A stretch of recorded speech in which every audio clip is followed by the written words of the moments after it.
Hello everybody, my name is Damon, and today, instead of an episode of Digimon Story Cyber Sleuth Nuzlocke, I'm going to be going over the updated calculations I used to determine whether or not we're allowed to convert a Digimon, as what I originally used was confusing and involved a lot of rounding and on-the-fly guesswork as to how it was done. At the end, I'll also quickly go over how I'll be determining if our Digimon stay dead from an instant death attack. If that sort of thing isn't interesting to you, the nitty-gritty that goes into the math and magic here, feel free to skip this video. Nothing else important will be covered. As you can see here, the system is and was based on the system used to calculate catch rate in Pokemon. You might think there's no easy way to convert this complex mess into something usable for our purposes, and you're sort of right. I have no idea what most of this means, and I've practically forgotten the method I originally used to arrive at the numbers I was using.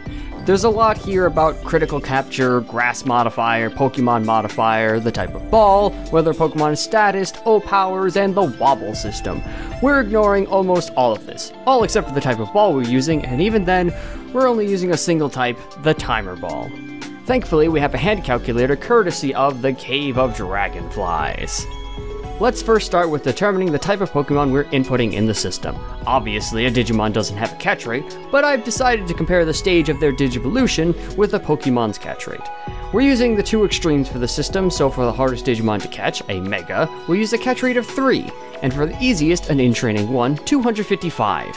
The other stages are increments between these two numbers, as close as they fit with actual Pokemon catch rates. So for example, if we ran into an Agumon, a rookie, we'd input his Pokemon comparison as Mime Jr., the only Pokemon with a catch rate of 145. With no other variables edited, this would put its conversion chance at 28.722%, but we'll get to that later. Next is the approximation of current HP. The lower this number is, the easier it will be to convert the Digimon, obviously. A Digimon's actual health doesn't factor into this. Instead, for this number, we'll be using our Sleuth rank, which ranges from 1 to 20. At rank 1, the health used for calculations will be 100%, at rank 2, 95%, and at rank 20, 5%. The Pokemon's level makes no difference, as all this does in Pokemon calculations is determine the max and current amount of health a Pokemon has, so we'll always leave this at 100. And following that, we'll be ignoring all of these other settings, as they either imply we're using the critical capture system or have other variables to work with here, which at the moment I don't plan on any such thing. The only other thing we'll be adjusting, as I said, is the type of Pokeball used. This will be determined based on the highest stage Digimon we have in our party versus the one we are trying to convert. Originally, the system I was using also calculated whether a Digimon was lower than the opposing one, meaning if we tried to convert a Mega while our only Digimon was a rookie, we'd have far worse odds than if we also had a Mega. But there's no such ball in any circumstance that has a lower chance of catching than a Pokeball, except for a Beast Ball.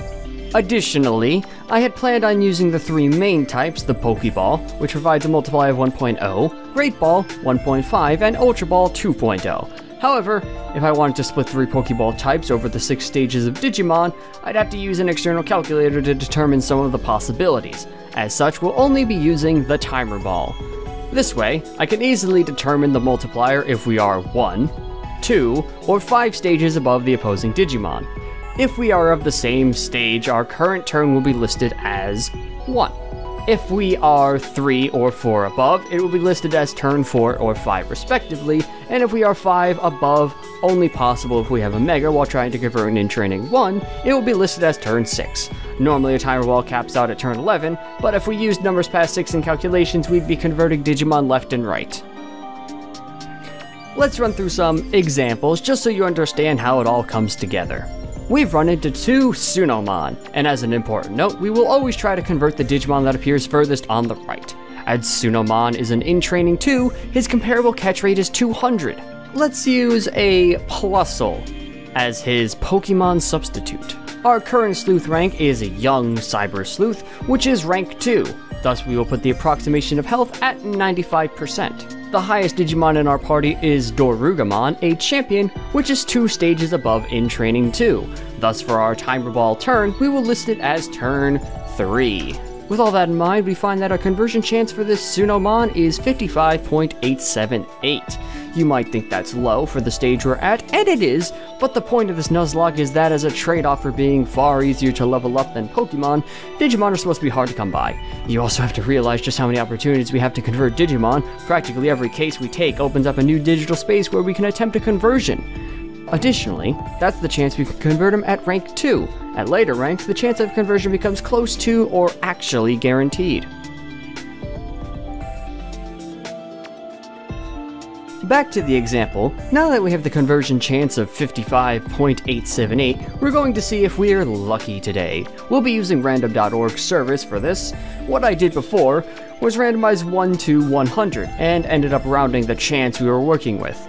Not only was this kind of messy, it was at times just plain inaccurate. Instead, we'll be randomizing from 0 to 100,000, which means in order to convert our Tsunomon, we need less than or equal to 55,878. Unfortunately, not even close. As another more absurd example, let's say we've run into an Omnimon. Why? How? It doesn't matter. His comparable catch rate as a Mega is 3, and let's use Mewtwo as his Pokemon substitute. With no other modifiers, our chance of capture is down near impossible.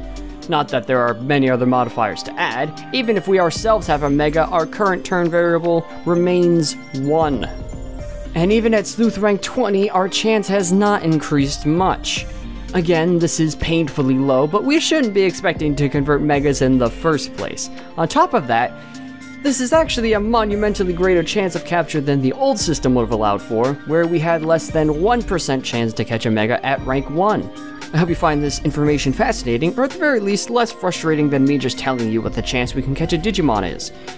Now, for a different topic. Instant death.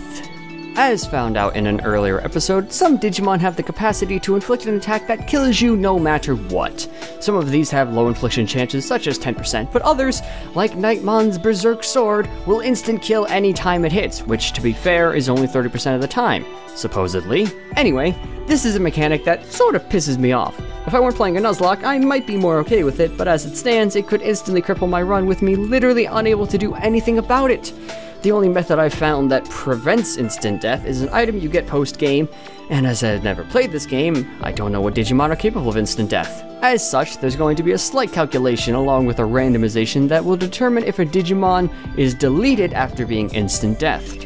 When we first encountered instant death, I bluntly put it that we had a 30% chance of survival, but I've reconsidered. It's still simple and depends on the stage of Digimon being deathed. We start at Mega, which has a 90% chance of surviving an instant death attack, Ultimates have a 70% chance, Champions have a 50% chance, Rookies have 30%, Training 2 has 20, and in Training 1 has a 10% chance. This unfortunately does not factor into whether or not a wipe is still game over, which it still is.